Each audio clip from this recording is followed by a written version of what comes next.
Assalamualaikum warahmatullahi wabarakatuh. Salam Bapak Ibu Guru hebat. Perkenalkan, nama saya Rizky Febrianti. Saya mengajar di SDN sampai 01. Saya merupakan calon guru penggerak angkatan 11 Kabupaten Bogor.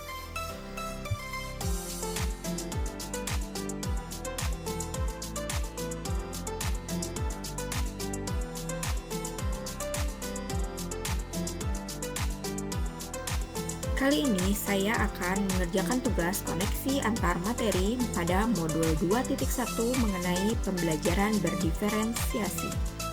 Nah, apakah yang dimaksud dengan pembelajaran berdiferensiasi?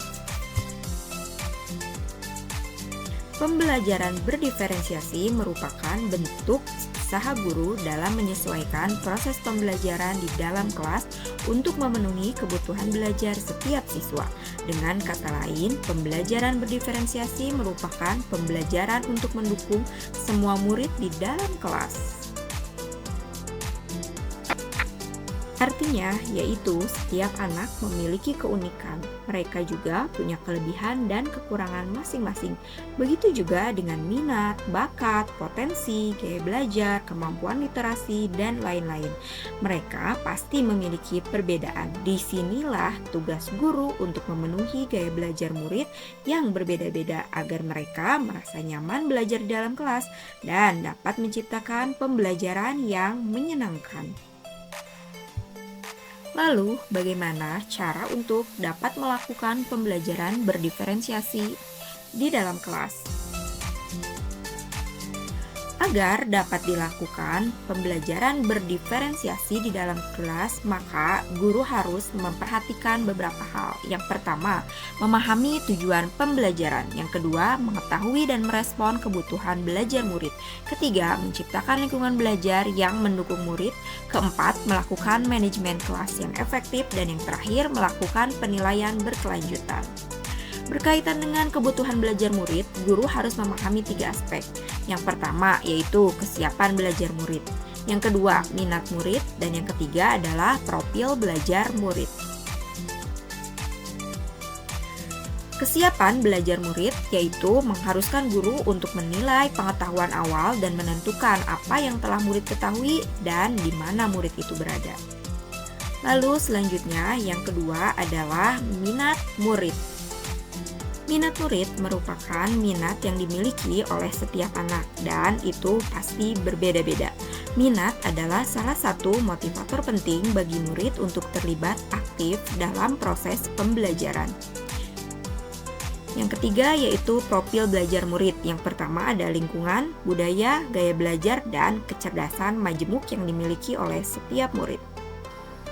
Lalu selanjutnya adalah kebutuhan belajar murid dapat diidentifikasi oleh kita sebagai seorang pendidik berdasarkan hal-hal maupun cara-cara berikut ini. Yang pertama yaitu mengamati perilaku murid. Yang kedua, mengidentifikasi pengetahuan awal. Yang ketiga, mereview dan refleksi terhadap praktik mengajar. Yang keempat, berkolaborasi dengan guru sebelumnya. Yang kelima, melihat rapot murid pada jenjang sebelumnya. Dan yang terakhir, menggunakan berbagai penilaian formatif maupun diagnostik. Strategi untuk mendiferensiasikan pembelajaran dibagi menjadi 3. Yang pertama yaitu diferensiasi konten. Kedua, diferensiasi proses. Dan yang ketiga adalah diferensiasi produk. Diferensiasi konten isinya adalah materi pembelajaran itu sendiri. Hal ini dapat dibedakan dalam beberapa cara dalam menyampaikan materi pembelajaran sesuai dengan profil belajar yang dimiliki oleh murid.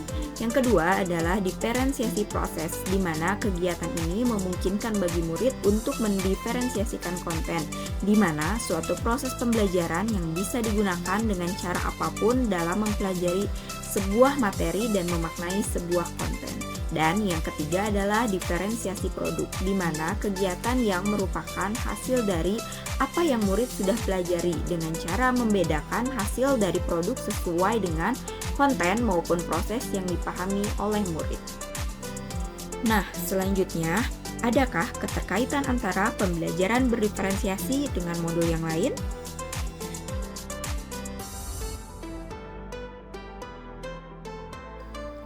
Keterkaitan pertama antara modul 1.1 mengenai filosofi Ki Hajar Dewantara dan modul 2.1 adalah untuk dapat melakukan pembelajaran berdiferensiasi, maka guru harus berusaha untuk memenuhi kebutuhan belajar anak sesuai dengan kodrat alam dan kodrat zamannya berdasarkan filosofi Ki Hajar Dewantara.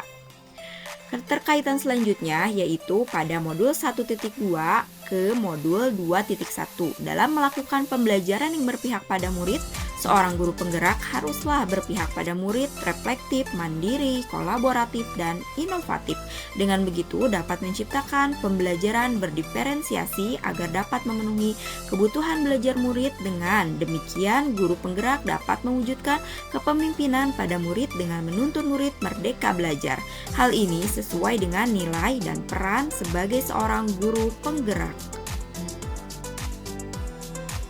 Keterkaitan selanjutnya yaitu antara modul 1.3 dan modul 2.1, di mana pembelajaran berdiferensiasi juga dapat dijadikan sebagai salah satu strategi untuk mewujudkan visi guru penggerak yang berpihak kepada murid.